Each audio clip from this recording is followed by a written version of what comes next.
We actually have some pretty interesting stuff on the way for you guys and for us. And before we get there, I was literally just standing here looking at like some of the cars yesterday. And I just feel like there's so much that needs to get done to just like, even just clean it up to the point where like when I look at it in the driveway, I'm like, yeah, that car's where I want it to be or where it should be. So as excited as I am to get started on like a million new projects, my new groove right now is to finish everything we have before we start on something new. Right, because otherwise we're just gonna have way too much on the go, and that's been our problem, I think, since I started with you. So we gotta get projects done and then smooth in the new stuff. Exactly. I'm gonna start our day with the classic.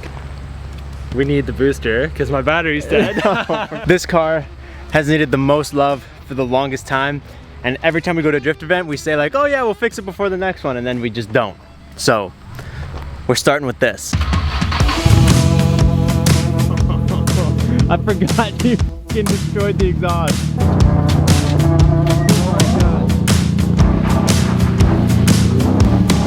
May as well move this girl before we get started. I feel like today is gonna be a very, very explosive day for the G.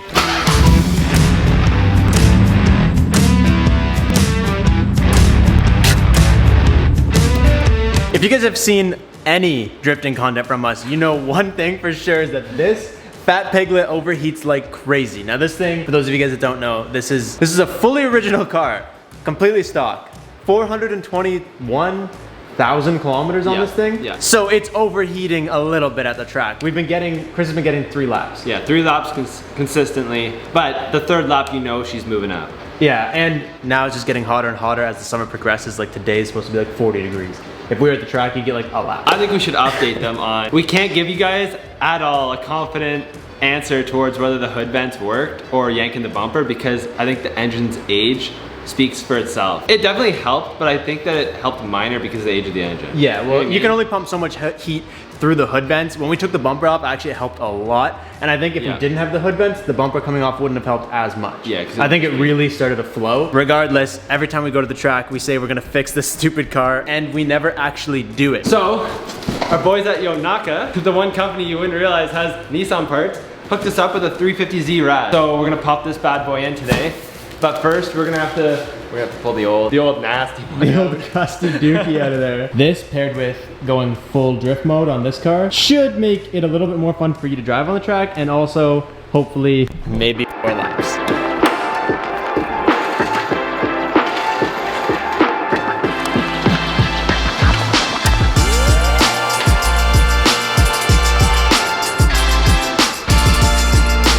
there you go.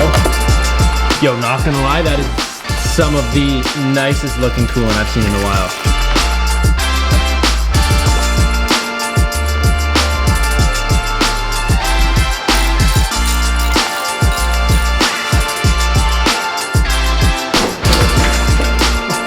Dude, look how thin that boy is. Give that a side shot. Oh my lord. That thing is like 1 finger thick. Yeah. We left the AC condenser because we don't want to explode it in the garage today and deal with that. I don't even know if the AC works, but we're leaving the AC condenser in there for now. For now. For now. Till something goes wrong and it accidentally we do have blows. to yank it. Do you want to yank this off while we're here too? Big bad Jenny one on. You gotta love upgrading a Nissan with some Jenny parts. That is so small, it's almost pointless. Like everything that we're taking off today, this thing fits in my hand. Like bruh. So first up today, we are replacing this tiny little oil cooler, which you guys seen actually just blew up at the track. It was leaking out of, I guess this side right here where it's all moist. Yeah, somewhere over here. Somewhere it blew, like the line inside started leaking and it was not working very well. And we're actually installing a frickin' Hyundai part. Yeah, straight on up. a Nissan. Yeah, this is off of Jenny. For some reason, all Nissans have like an oil cooler on their manual trans cars, and the Genesis doesn't. This is an automatic Genesis oil cooler, because you guys remember when I swapped mine, I actually took it off because there is no lines to run an oil cooler on the manual trans. So we have this boy, which we're gonna swap on there somehow, and this should keep all the transmission, power steering, all that garbage way cooler than this ever did, and not leak. And I guess, buddy, you can open the big old rad.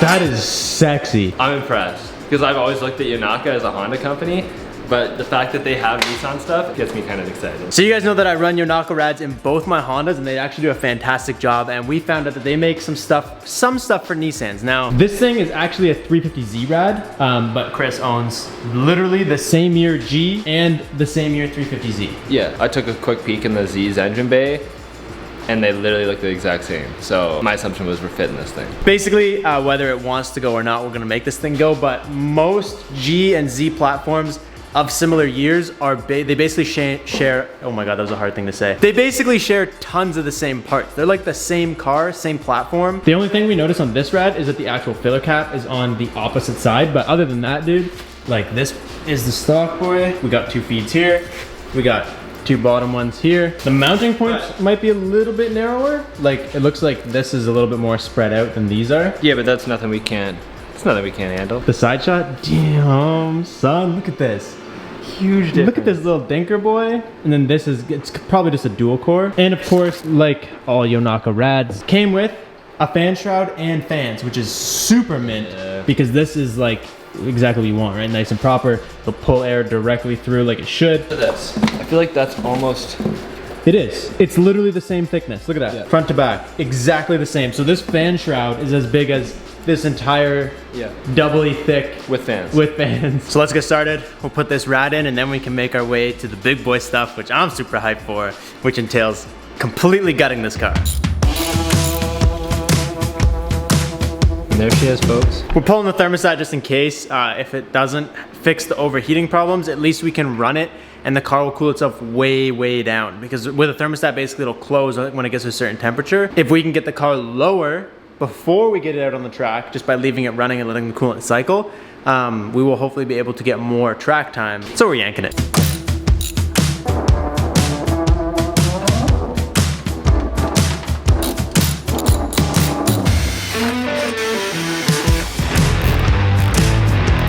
It actually should work pretty good though. So Chris's thought was, instead of drilling things that we know aren't really gonna look nice or work, he literally just wrapped a zip tie around the pole, drilled a hole, zip ties through the front, and once it's all done, like once it's snipped, you literally don't even see it. Like you see the zip tie, but like you don't really notice.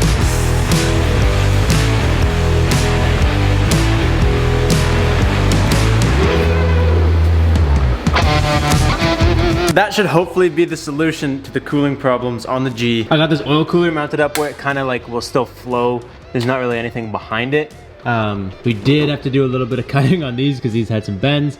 So I cut those a little bit and then I just put these coming across. Should be good as long as this stays where it's supposed to be. And we got all the wiring up here done. So it's not 100% pretty yet because we want to test it, make sure it's good. But we basically just wired it into the same switch that the fan used to be on. You want to give her a quick testy? Yeah, we're about to find out. Hey! Damn! Feel that, dude. Oh, that's way better.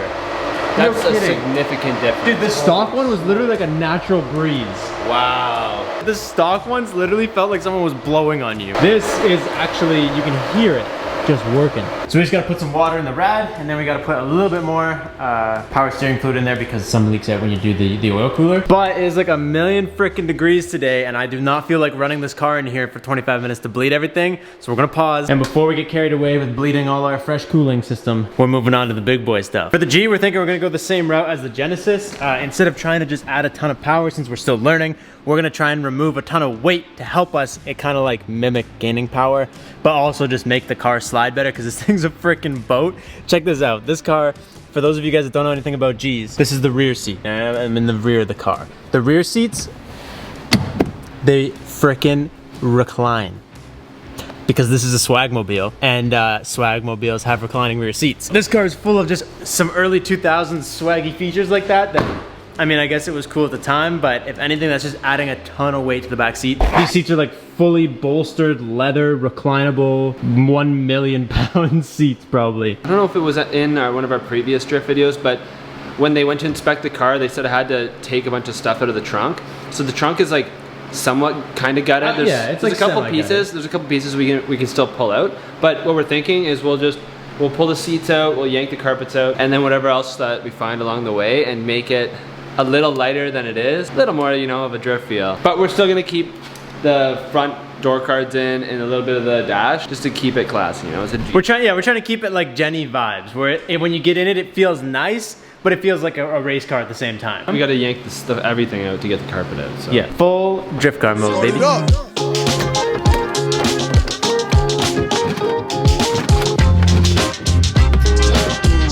feel like that trunk was almost too easy.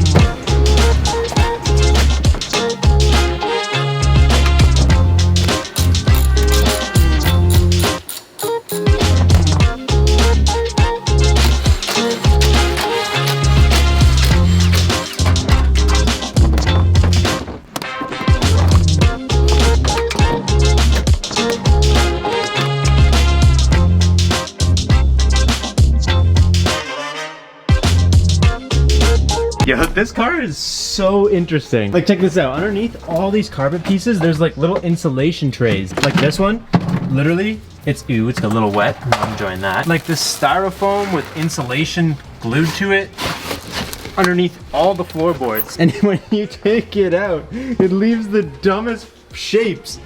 Like, why? Like, why is that gotta be so high? Like, look at this, dude.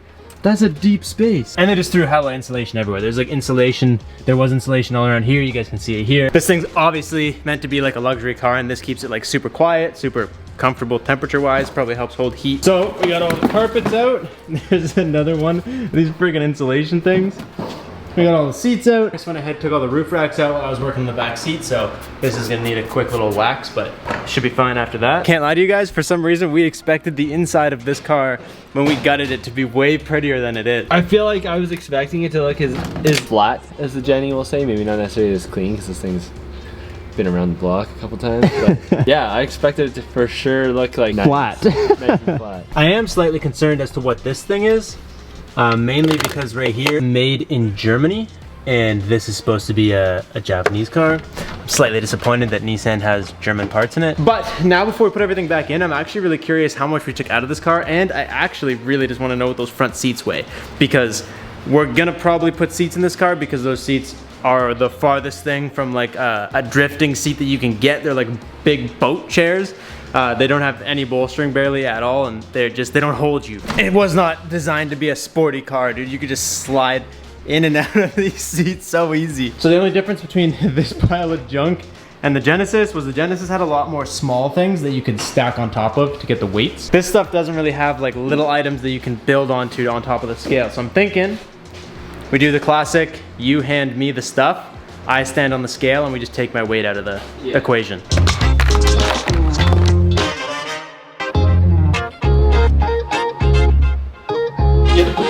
Like moldy ass one right in my Yo, what did we think this was? You said 60? It's gotta be 60 pounds. And I said what, 40 maybe? Yeah. How are we doing this though? Because we're going back in the car. We're just doing this from 210. 63.4 pounds. So just in front seats alone, you're like 120 pounds. Yeah. The seat weighs 63 pounds, but we're not including it because we're putting the seat back today. But it's good to know that if we can get a light ass seat, like a 35-pound seat, we're literally cutting the weight in half. Yeah. Okay, so we pulled 120 pounds out of the back of your car. That's actually not bad considering the route that you went for what you did. So if you guys look in here, Chris still has his entire head unit, all his radio controls, he controls all that. Full door cards with like the power options and speakers. So you got speakers in all 4 doors, the subwoofer in the back, and realistically, a lot of people were telling us last time, they were like, yo, just rip out all this. Like, we're not gonna do that because that's a lot. It's a lot of work.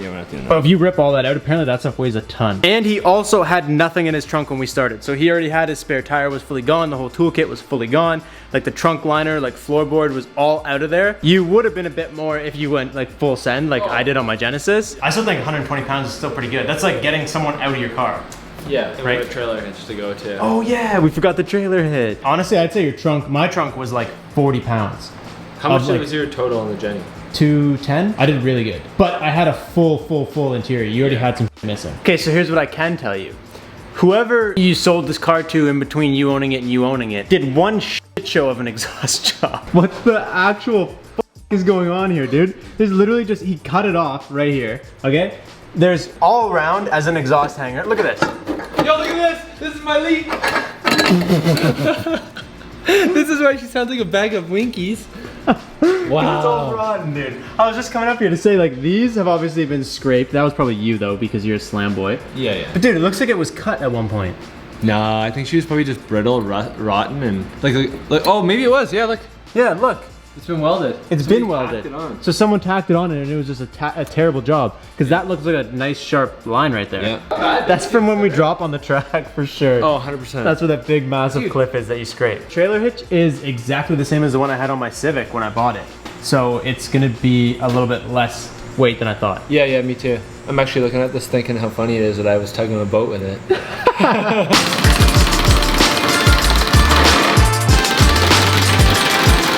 Oh, nice. They're carriage bolts on pieces of freaking little steel wedges that are doing donuts in here. Instead of just putting a freaking bolt through, dude. We're so screwed. We're gonna have to grind these things out.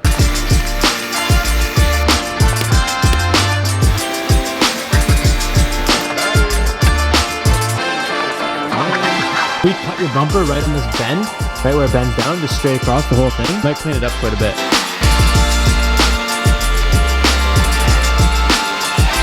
When you first did this, I was like, what the heck is he doing leaving that portion? But honestly, it doesn't look bad. Did it to go with the little spat there.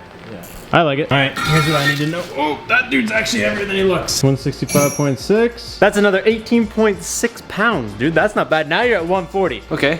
I'm thinking we can probably put some water in the rod and bleed it and get it bleed going. her up and maybe put some seeds back in.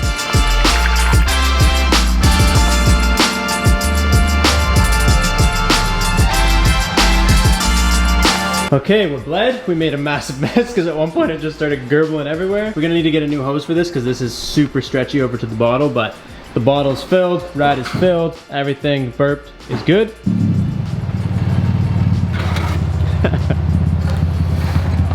Little scrapey scrape. Okay, test drive has begun. Dude, I can't lie, this thing feels huge with no interior in the back. Like absolutely massive. I don't know if you guys can gauge it on camera, but like when I just look over at you, I feel like I'm in a yacht. Can I hop out quick? I want to look at the bumper cut, like rolling.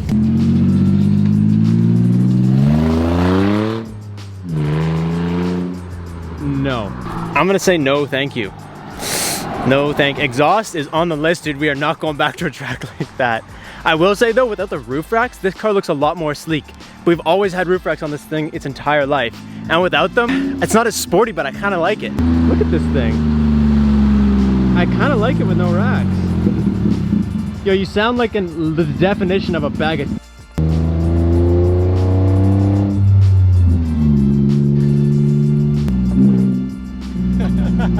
Alright, well, we can't lie to you guys. There's really no way to know if this car is going to get too hot. It cooled down.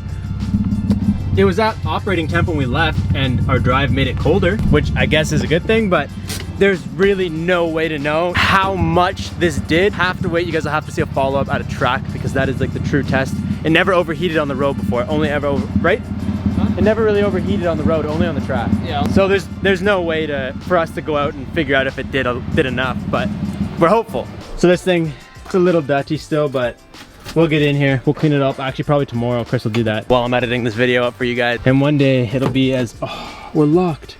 It's okay, you can probably see through the window. One day it will be as clean as it is in the Jenny, baby. I'll leave a link to Yonaka down below. Check them out. They make some sick stuff. Like I said, both of these guys right here are running Yonaka rads, and they're awesome. That's it. That's all I got for you guys. I'll catch you guys next time. Thank you so much for watching. Peace out and stay committed.